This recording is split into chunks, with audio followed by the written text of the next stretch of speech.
Halo guys, Assalamualaikum warahmatullahi wabarakatuh. Untuk kali ini kita akan membahas objektif apa yang ada pada Meta Ads ya. Jadi ini tutorial part yang ketiga. Oke, lanjut. Jadi sebenarnya Meta itu pasti ya memiliki update. Untuk update yang terbaru tuh sekarang Meta itu menyediakan 6 objektif dari awareness, traffic, interaksi, prospek, promosi iklan, dan penjualan. Nah, yang pertama mesti kalian pahami itu adalah semua objektif ini itu punya perannya masing-masing. Jadi pertama kalian harus tahu dulu nih, kalian tuh maunya apa, goalnya apa, dan inginnya apa. Gitu. Nah, semisal biasa pertanyaan paling umum itu seperti ini. Saya kan ingin penjualan ya. Saya punya produk, saya juga punya misalkan punya jasa, misalkan jasa desain dan segala macam. Saya itu pengen yang orang itu ketika klik website kita itu beli gitu. Nah, kalau itu biasanya saya gunakan prospek dan penjualan. Nah, semisal dulu itu saya jualan herbal ya, saffron ya, itu udah lama.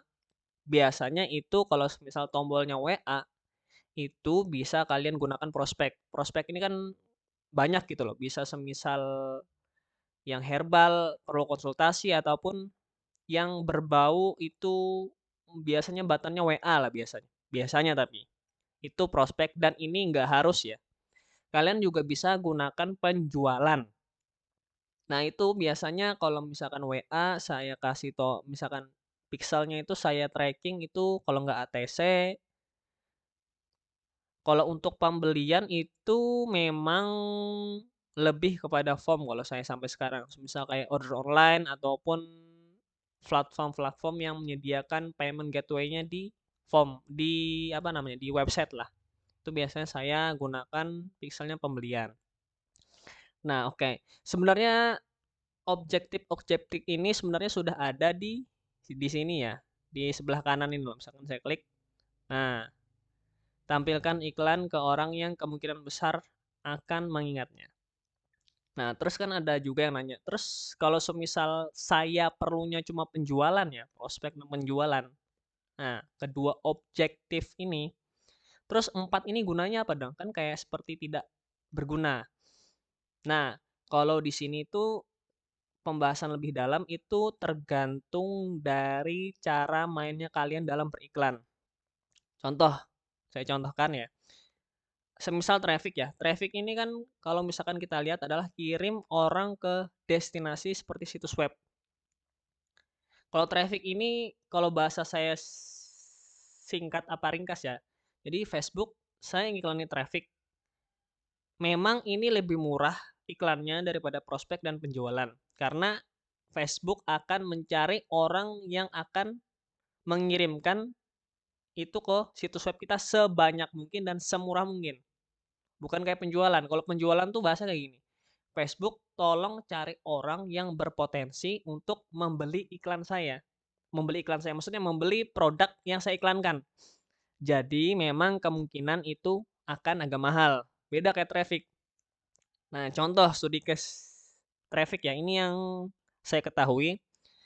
Semisal kalian itu beriklan di sosial media itu biasanya mungkin terkena iklan misalkan webinar ya. Webinar atau kelas gratis, ada websitenya, ada tombol WA, ada tombol formnya. Biasanya ini biasanya, kalau dulu itu setahu saya beberapa orang itu menggunakan iklan traffic. Karena apa? Karena memang pertama ya, karena webinar itu gratis, murah. Biasanya orang yang masuk website itu otomatis hampir mungkin nggak sebagian besar ya, tapi ada beberapa orang yang ketika masuk website karena ini traffic, dan itu gratis webinarnya, maka kemungkinan besar dia akan check out. Itu yang pertama. Yang kedua ada juga orang dulu bermain semisal dia iklan traffic, kemudian ketika dia mengiklankan sudah dapat data pixel yang cukup matang, baru dia buat custom audience, misal look like audience. Look like itu nanti itu ada di pembahasan custom audience ya. Nanti itu akan lebih dalam lagi, misal seperti itulah. Lalu contoh ini juga interaksi.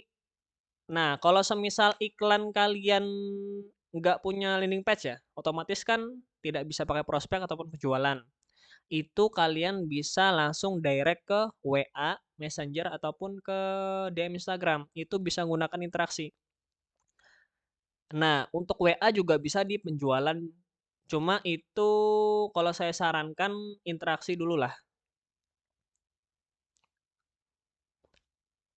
Kemudian untuk promosi iklan itu dijelaskan cari orang baru untuk menginstal aplikasi Anda. Nah, ini biasanya untuk ditunjukkan ke orang-orang yang pengiklan aplikasi.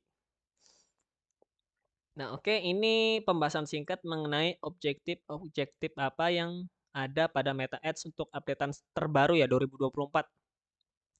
Nah, sisanya kalian memang harus sesuai dengan cara iklan kalian gitu. Ada yang memang langsung main penjualan, itu biasanya saya langsung penjualan sih, saya nggak pakai awareness traffic. Tapi terkadang ada beberapa iklan saya itu yang semisal saya ikutkan awareness-nya. Jadi penjualan jalan, itu misalkan budget besar, lalu ada awareness kalau nggak traffic yang budgetnya kecil, misalkan per day itu cuma 15.000. Tujuannya saya harapkan orang yang pernah kena awareness kita itu nanti di penjualan tuh kena lagi iklannya.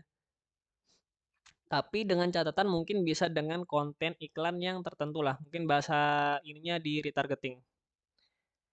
Oke, cukup sekian untuk pembahasan singkat mengenai objektif-objektif apa yang berada pada Meta Ads.